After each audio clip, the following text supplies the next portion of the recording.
খোকা, আজ এক মুঠো ভাত বেশি দিতে হলে কত বিরক্ত তুই। বৌমা ওষুধ আনতে বললে কত কথা শুনিয়ে দেয়। একটু আমার সাথে কথা বলতে বললে তোর হাতে সময় নেই। কিন্তু খোকা, তুই যখন ছোট ছিলি, যখন তোর জ্বর আসতো, বাবা দৌড়ে ওষুধ আনতে যেত তোর জন্য। তুই সারা রাত আমার কোলে থাকতে চাইতিস, নিচে নামিয়ে দিলেই কান্না জুড়ে দিতিস। সারা রাত তোকে কোলে নিয়ে বসে থাকতাম রে। এমনকি বাথরুম পেলেও যাওয়ার উপায় ছিল না। তখন কই আমার এত বিরক্ত লাগেনি? আমার বয়স হয়েছে, চোখে ঠিকঠাক দেখি না, তাই চেয়েও নিজেকে খুব পরিষ্কার রাখতে পারি না। তাই তোর নাকি আমার কাছে আসতে ড্যাস লাগে। কিন্তু খোকা, আমার মনে আছে, তুই যখন বিছনায় পেচ্ছাপ করে দিতিস, তখন আমি তোকে শুকাতে শুকাতে কখন শুকিয়ে যেত, ভেজা অবস্থাতেই শুয়ে থাকতাম, যাতে তোর কোনো কষ্ট না হয়। কই, তখন তো আমার ড্যাস লাগেনি। আমার খুব মনে পড়ে, একবার সবেমাত্র খেতে বসেছি, তুই পায়খানা করে ফেলেছিস। আমি খাওয়া ছেড়ে তোকে সঙ্গে সঙ্গে পরিষ্কার করেছি, যাতে তোর কোনো কষ্ট না হয়। কই, তখন তো আমার ঘেন্না লাগেনি। কিন্তু সময়ের পরিবর্তে আমার সবকিছু আজ তোর ঘেন্না লাগে, বিরক্ত লাগে। কেন বলতে পারিস? এত কথা শুনে বৃদ্ধার ছেলে সমরেশবাবুর উত্তর হলো, এরকম কাজ সব মাই করে থাকে। মা করবে না তো কে করবে?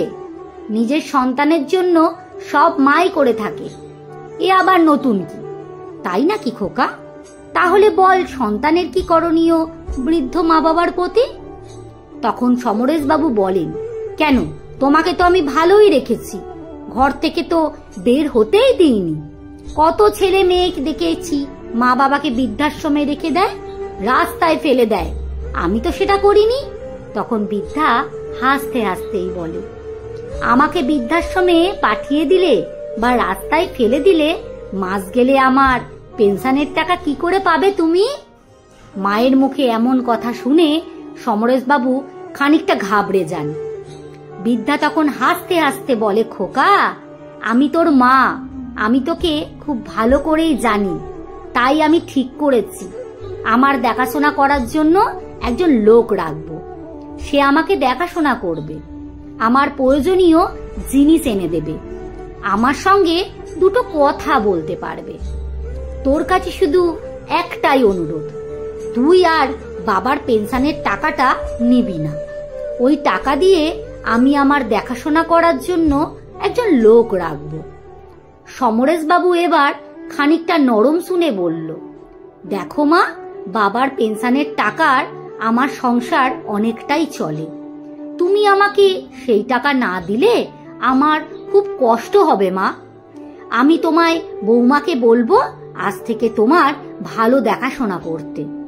আর এবার থেকে তোমার আর কখন কি লাগবে আমাকে বলবে, আমি তোমাকে টাইম করে এনে দেব।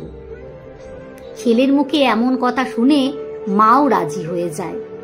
আসলে মা তো সন্তানের কষ্ট কোনোদিন দেখতেই পারেন না, তাই সন্তানের এই মিষ্টি মিষ্টি কথায় বৃদ্ধা ভুলে গেলেন সবকিছু।